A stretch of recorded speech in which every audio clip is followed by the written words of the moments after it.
Hello everyone. आज अपन tautomerism start कर रहे हैं। 2 लेक्चर के अंदर टॉटोमेरिज्म को पूरा करेंगे, पार्ट फर्स्ट और पार्ट सेकंड में। सबसे पहले पार्ट फर्स्ट की बात करेंगे। इसके अंदर अपन टॉटोमेरिज्म की डेफिनेशन, कौन से कंपाउंड टॉटोमेरिज्म शो करते हैं, और जो अपने 11th 12th यानी नीट जेई के सिलेबस में हैं आपके कीटो इनॉल टॉटोमेरिज्म, उसकी मैकेनिज्म के बारे में बात करेंगे। और सेकंड पार्ट के अंदर अपन परसेंटेज ऑफ इनॉल कंटेंट की या स्टेबिलिटी ऑफ इनॉल कंटेंट की उसकी बात करेंगे। सबसे पहले बात करते हैं अपन पार्ट फर्स्ट के अंदर इसकी डेफिनेशन की। वीडियो स्टार्ट करने से पहले लोग वीडियो देख रहे हैं लेकिन लाइक और शेयर नहीं कर रहे हैं, तो प्लीज़ अगर आपको पसंद आ रहा है वीडियो, पसंद आ रहे हैं वीडियो आपको टॉपिक्स के, तो उनको लाइक ज़रूर करें, शेयर ज़रूर करें। चलो बात करते हैं अपन इसकी डेफिनेशन की। तो देखो, टॉटोमेरिज्म चूँकि है एक तरह की आइसोमेरिज्म, ये अपने एक आइसोमेरिज्म का ही पार्ट है। इसका मतलब जिन 2 कंपाउंड के बीच में आप टॉटोमेरिज्म का रिलेशन बताने जाओगे, उनके मॉलिक्यूलर फॉर्मूला, मॉलिक्यूलर वेट तो क्या होने चाहिए, सेम होने चाहिए। चूंकि ये स्ट्रक्चर आइसोमर्स का पार्ट है, इसलिए यहाँ पर स्ट्रक्चर फॉर्मूला सेम होना कोई ज़रूरी नहीं है, वो अपन स्टीरियो के अंदर बताते हैं। Next, 2 different forms are obtain by the migration of hydrogen atom from one polyvalent atom to another polyvalent atom। यानी कि हाइड्रोजन अगर एक पॉलीवैलेंट एटम से दूसरे पॉलीवैलेंट एटम की तरफ जा रही है, तो उससे जो 2 फॉर्म बन रही है, वो 2 आपस में क्या रिलेशन रखती है, टॉटोमेरिज्म का रिलेशन रखती है।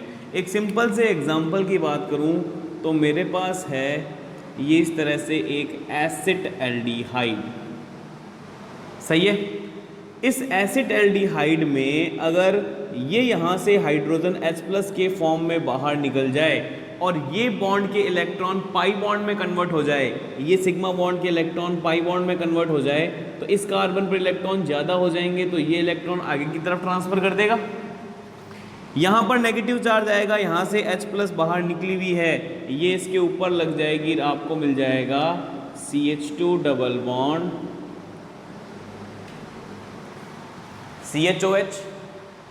तो अगर मैं इन 2 फॉर्म्स की बात करूं तो इन 2 फॉर्म में क्या डिफरेंस है, मॉलिक्यूलर फॉर्मूला सेम है, मॉलिक्यूलर वेट भी सेम ही होगा, बस हाइड्रोजन इस CH2 से उठकर कहाँ चली गई, ऑक्सीजन से चली गई, यानी एक एटम से उठकर दूसरे एटम की तरफ चली गई और उससे आपको नई फॉर्म मिल गई। इन दोनों में क्या रिलेशन बताया जाएगा, टॉटोमर का रिलेशन बताया जाएगा, और प्रोसेस का नाम क्या हो जाएगा, टॉटोमेरिज्म। अगर मैं बात करूं इनके नाम की, तो चूंकि इसके अंदर कीटो ग्रुप प्रेजेंट है, तो मैं इसको बोल सकता हूं कीटो फॉर्म। इसके अंदर OH, इन और ऑल, तो इसको बोल सकता हूं मैं इनॉल फॉर्म। एल्कीन के लिए इन वर्ड, अल्कोहल के लिए ऑल, मिलके क्या हो गया, इनॉल। तो ये कौन सी फॉर्म हो गई, इनॉल फॉर्म। तो इस तरह से इसे कीटो इनॉल टॉटोमेरिज्म भी कहा जा सकता है। तो मेन बात है इसके डेफिनेशन की, तो टॉटोमेरिज्म की डेफिनेशन क्या हो गई, मॉलिक्यूलर फॉर्मूला सेम है, हाइड्रोजन के माइग्रेशन से अगर किसी मॉलिक्यूल की दूसरी फॉर्म बन रही है तो उनमें आपस में क्या रिलेशन होगा, टॉटोमेरिज्म का रिलेशन होगा। ये दोनों फॉर्म एक दूसरे के अंदर इंटर कन्वर्टेबल होती है, इसलिए हम टॉटोमेरिज्म जब भी शो करते हैं या टॉटोमर्स जब भी बनाते हैं तो उनके बीच में इक्विलिब्रियम का साइन होता है, यानी कि ये फॉर्म इसमें कन्वर्ट हो सकती है और ये फॉर्म वापस उस फॉर्म के अंदर, अपनी कीटो फॉर्म के अंदर कन्वर्ट हो सकती है, सही है। अब बात करता हूँ मैं कुछ एग्जाम्पल्स की जो कि टॉटोमेरिज्म शो करते।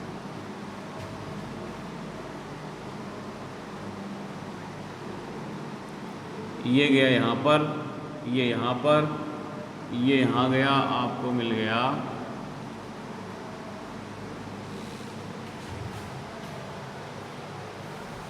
ये आपकी कीटो फॉर्म और ये आपका इनॉल फॉर्म। दूसरा,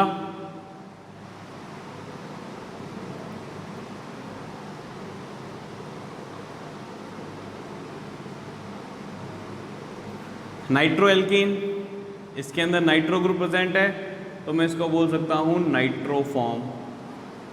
अगर यहाँ से ये बॉन्ड पाई बॉन्ड में चला जाए, इस पे इलेक्ट्रॉन ज़्यादा हो जाएंगे, ये आगे की तरफ इलेक्ट्रॉन को भेज देगा। हाइड्रोजन H+ के फॉर्म में बाहर निकली हुई है, ऑक्सीजन पर नेगेटिव चार्ज आया हुआ है, ये इसके ऊपर जाएगा तो आपको नई फॉर्म मिल जाएगी।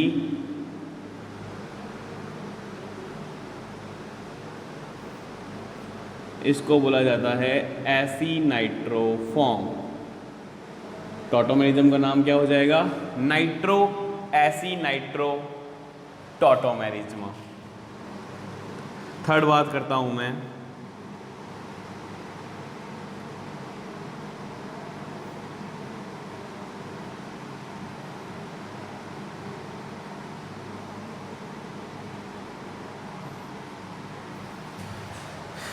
यह है आपके पास इमीन।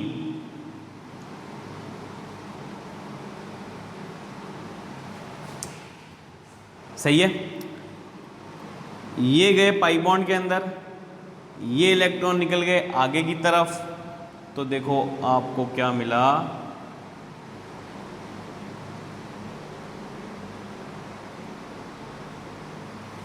ये जैसे इलेक्ट्रॉन आगे की तरफ जाएंगे ये हाइड्रोजन उठ के यहाँ चली जाएगी, आपको मिल जाएगा NH2।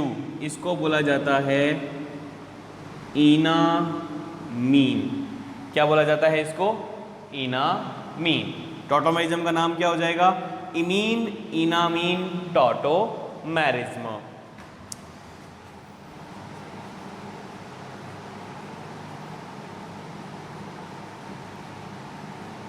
ये है आपके पास नाइट्रोसो, तरीका वही रहेगा, ये गए आगे की तरफ, आपको मिल गया ऑक्सिम। क्या मिल गया? ऑक्सिम। नाम क्या हो गया? Nitroso oxime tautomerism. इस तरह से डिफरेंट फंक्शनल ग्रुप के अंदर हम टॉटोमेरिज्म देख सकते हैं, लेकिन हम जो सबसे ज़्यादा या सबसे बेसिक टॉटोमेरिज्म के बारे में पढ़ेंगे वो है आपके कीटो इनॉल टॉटोमेरिज्म। सही है। तो अपन इसी के बारे में पढ़ेंगे, इसी की मैकेनिज्म और परसेंटेज इनॉल कंटेन, स्टेबिलिटी, सब के बारे में पढ़ेंगे। सही है। चलो हेडिंग डाल देता हूँ, कीटो इनॉल टॉटोमेरिज्म। चलो बात करते हैं कीटो इनॉल टॉटोमेरिज्म की। तो सबसे पहला इसकी कंडीशन कि कौन सी कंडीशन के अंदर कीटो इनॉल टॉटोमेरिज्म शो होती है। सबसे पहली कंडीशन है आपके पास alpha hydrogen should be present. दूसरा अल्फा कार्बन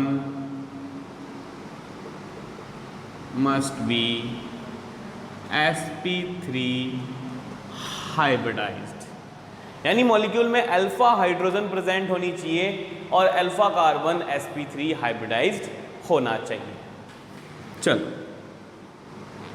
देखते हैं, अप्लाई करते हैं।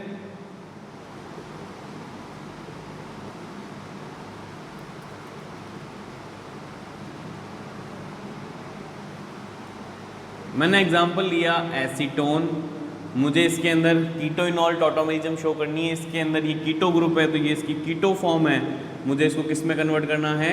इनॉल फॉर्म के अंदर कन्वर्ट करना है। सबसे पहला अल्फा हाइड्रोजन, देखते कैसे हैं। इस कार्बोनिल यानी कीटो ग्रुप के रेस्पेक्ट में इससे डायरेक्टली जुड़े हुए कार्बन अल्फा कार्बन कहलाते हैं और उस पर लगी हुई हाइड्रोजन अल्फा हाइड्रोजन की कैटेगरी में आती है। चूंकि ये कार्बन sp3 हाइब्रिडाइज्ड हैं, इसका मतलब यहाँ पर टॉटोमेरिज्म की कंडीशन प्रेजेंट है। सही है। अब ये इधर से भी टॉटोमर शो कर सकता है, इधर से भी टॉटोमर्स बना सकता है। वो तो एक जैसी कंडीशन है, अलग अलग कंडीशन होती तो अलग अलग तरह के टॉटोमर्स बना लेता। चलो यहाँ पर दोनों सिमेट्रिकल हैं तो कहीं से भी टॉटोमेरिज्म शो कर देगा। यहाँ से शो करवा लेते हैं। कैसे कराओगे? ये गए बॉन्ड के इलेक्ट्रॉन यहाँ पर, ये ऑक्सीजन के इलेक्ट्रॉन आगे की तरफ, यहाँ से हाइड्रोजन माइग्रेट होके जाएगी इसके ऊपर, बन जाएगा CH2, ये बन गई इसकी इनॉल फॉर्म। सही है। तो बस इस तरह से आपको देखना है कि आपके कंपाउंड के अंदर अल्फा हाइड्रोजन प्रेजेंट होनी चाहिए और अल्फा कार्बन आपका sp3 हाइब्रिडाइज्ड होना चाहिए। सही है। कुछ एग्जांपल्स लेता हूं और उनके ऊपर ये कंडीशन अप्लाई करके देखते हैं कि कौन टॉटोमेरिज्म शो कर सकता है और कौन टॉटोमेरिज्म शो नहीं कर सकता। तो ये कुछ एग्जांपल्स हैं, इनके ऊपर कंडीशन अप्लाई करते हैं। सबसे पहले यही, इसके रेस्पेक्ट में ये कार्बन आपके अल्फा कार्बन है, इसके ऊपर हाइड्रोजन लगी हुई है और ये sp3 हाइब्रिडाइज्ड भी है। इसका मतलब ये आपके टॉटोमेरिज्म शो करेगा। यहाँ इसके पास ये अल्फा कार्बन तो है लेकिन अल्फा हाइड्रोजन यहाँ पर प्रेजेंट नहीं है और ना ही अल्फा कार्बन sp3 हाइब्रिडाइज्ड है। इसका मतलब यहाँ भी टॉटोमेरिज्म नहीं होगी। इसके रेस्पेक्ट में ये अल्फा कार्बन है लेकिन यहाँ से तो टॉटोमेरिज्म हो नहीं सकती, ऊपर अपने देख रहे हैं, लेकिन ये भी तो अल्फा कार्बन ही है। ये अल्फा कार्बन, यहाँ अल्फा हाइड्रोजन और sp3 हाइब्रिडाइजेशन भी है। इसका मतलब कंडीशन फुलफिल है। यहाँ वापस ये sp2, ये sp2, यहाँ पे ना तो अल्फा हाइड्रोजन प्रेजेंट है और ना अल्फा कार्बन sp3 हाइब्रिडाइज्ड है। कोई कंडीशन यहाँ लग नहीं रही। इसका मतलब यहाँ पर टॉटोमेरिज्म नहीं होगी। अगर मैं इसकी बात करूं तो चूंकि हमारी आदत पड़ जाती है कीटो फॉर्म से देखने की, लेकिन देखो अगर मैं इसको थोड़ा सा कन्वर्ट करूं वापस, ये ऑक्सीजन ने लॉन पेयर दिए, ये बॉन्ड के इलेक्ट्रॉन गए यहाँ पर, ये हाइड्रोजन घूम के आ गई वापस यहाँ पर, तो देखो क्या बना CH3। यानी कि इसने क्या दे रखी थी, इनॉल फॉर्म दे रखी थी। अरे कीटो इनॉल तो एक दूसरे में चेंज होती रहती है ना, तो वो कंडीशन इनॉल के ऊपर भी दे सकता है बना के। तो थोड़ा सा पहचान लेना कि उसने इनॉल बना के दिया है या नहीं दिया। इनॉल बना के दिया हो तो एक बार कीटो बना के देख लेना, और वैसे भी अगर इनॉल बना के दिया है तो सीधी सी बात है उसके अंदर टॉटोमेरिज्म तो थी, तभी तो उसकी इनॉल बनी है। आपको साफ साफ यहाँ पर कंडीशन दिखाई दे रही होगी। इसका मतलब ये कंपाउंड टॉटोमेरिज्म शो कर रहा है। इसके पास भी कंडीशन मौजूद है। यहाँ देखो अल्फा कार्बन तो है और वो sp3 हाइब्रिडाइज्ड भी है, लेकिन अल्फा हाइड्रोजन ना तो यहाँ पर है और ना ही नीचे प्रेजेंट है। इसका मतलब ये कंपाउंड टॉटोमेरिज्म शो नहीं करेगा। इसके पास तो अल्फा कार्बन ही नहीं है, इसका मतलब ये भी टॉटोमेरिज्म के अंदर नहीं जाएगा। इस तरह से अपन एग्जाम्पल्स के ऊपर अप्लाई करते हैं कंडीशन और डिसाइड करते हैं कि कौन से एग्जाम्पल टॉटोमेरिज्म शो कर सकते हैं और कौन से टॉटोमेरिज्म शो नहीं कर सकते। आई बात समझ में? अब यहाँ पर कुछ एक्सेप्शंस चलते हैं आपके। क्या है वो एक्सेप्शंस, उनकी बात करता हूँ। जैसे मेरे पास आया ये कंपाउंड, सही है। अब इस कंपाउंड के अंदर अल्फा कार्बन तो sp3 हाइब्रिडाइज नहीं है, तो हमारे हिसाब से यहाँ टॉटोमेरिज्म नहीं होनी चाहिए थी। लेकिन ये कंपाउंड टॉटोमेरिज्म शो करता है इस एलाइलिक हाइड्रोजन से। ये विनाइलिक कार्बन है, विनाइलिक से आगे वाला कार्बन एलाइलिक कार्बन, उसके ऊपर लगी हुई हाइड्रोजन एलाइलिक हाइड्रोजन। कैसे? ये हाइड्रोजन बॉन्ड के इलेक्ट्रॉन जाएंगे यहाँ पर, इस कार्बन पे इलेक्ट्रॉन ज़्यादा होंगे, ये आगे की तरफ ट्रांसफ़र करेगा, यहाँ इलेक्ट्रॉन ज़्यादा होंगे, ये आगे की तरफ ट्रांसफ़र करेगा, ये हाइड्रोजन उठ के जाएगी इसकी तरफ। तो देखो आपको क्या मिलेगा, आपको मिल जाएगा, ये है अगर कीटो फॉर्म तो ये बन गया आपके एरोमेटिक इनॉल, यानी कि फिनॉल यहाँ पे बन चुका है।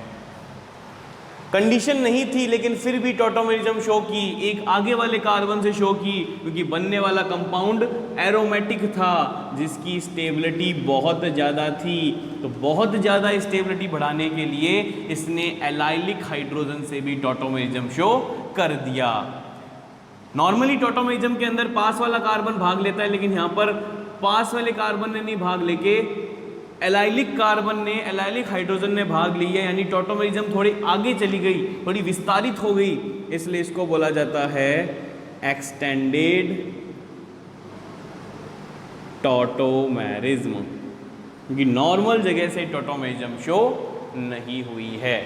तो इस चीज़ का आपको ध्यान रखना है कि अगर एरोमेटिक कंपाउंड की फॉर्मेशन हो रही है तो वहाँ आपको अल्फा कार्बन के अलावा दूसरे जो उसके आगे वाले कार्बन हैं वहाँ से अगर टॉटोमेरिज्म शो हो रही है, वहाँ अगर कोई अल्फा हाइड्रोजन प्रेजेंट है तो टॉटोमेरिज्म शो करवा सकते हो।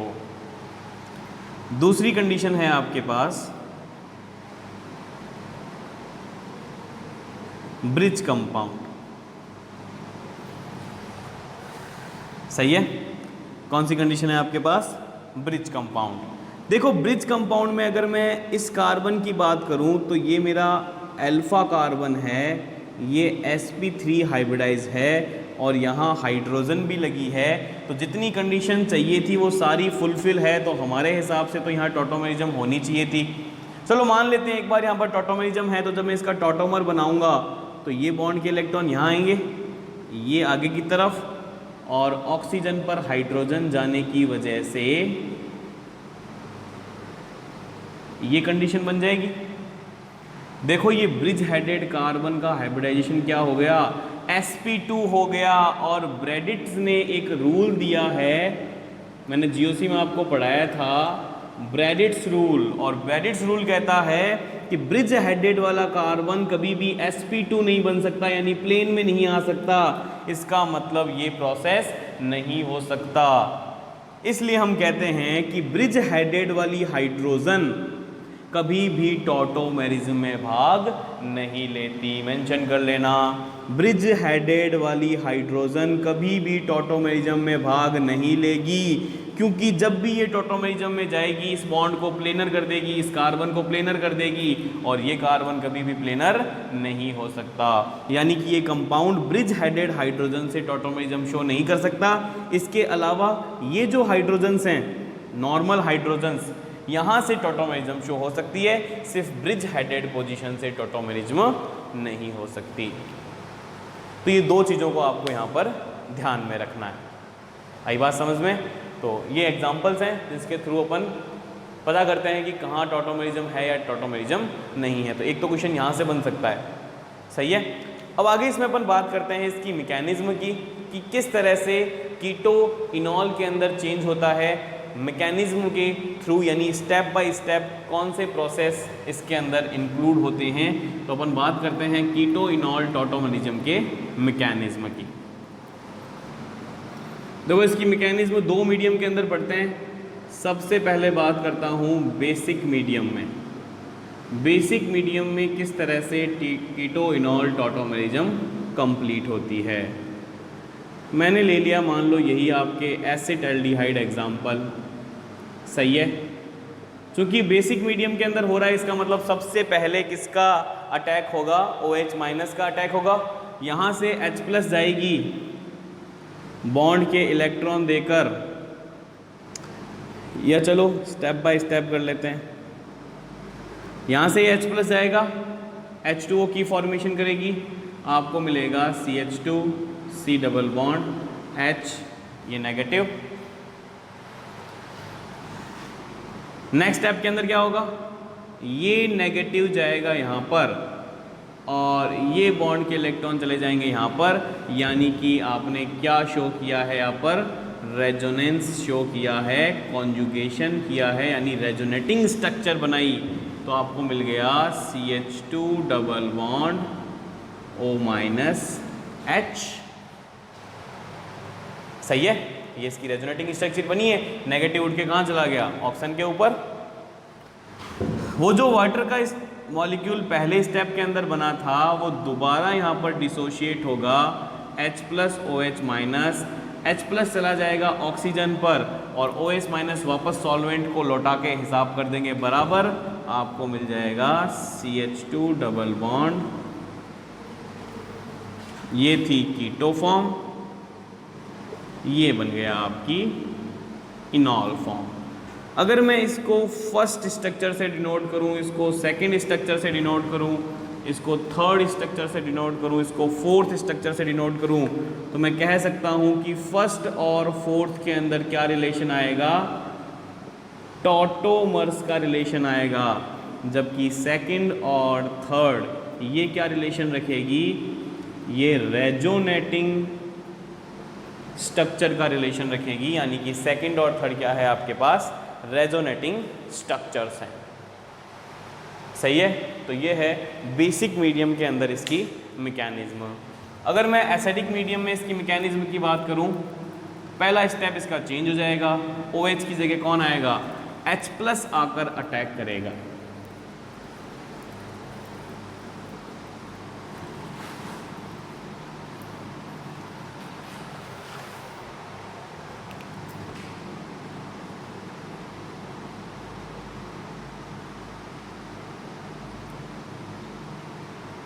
Acidic medium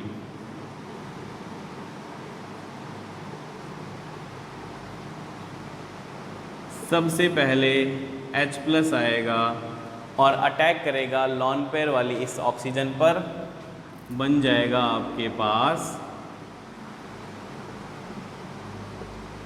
OH positive H। सही है। अब नेक्स्ट स्टेप में क्या होगा, ये बॉन्ड के इलेक्ट्रॉन पाई में कन्वर्ट होंगे, इस पे इलेक्ट्रॉन ज़्यादा होंगे, ये आगे की तरफ चला जाएगा और ऑक्सीजन का पॉजिटिव चार्ज गायब हो जाएगा और यहाँ से एक H+ रिलीज हो जाएगी। हमने जो H+ सॉल्वेंट से ली थी वो हमने सॉल्वेंट को वापस लौटा दी, हिसाब हो गया बराबर, आपको मिल गया CH2OH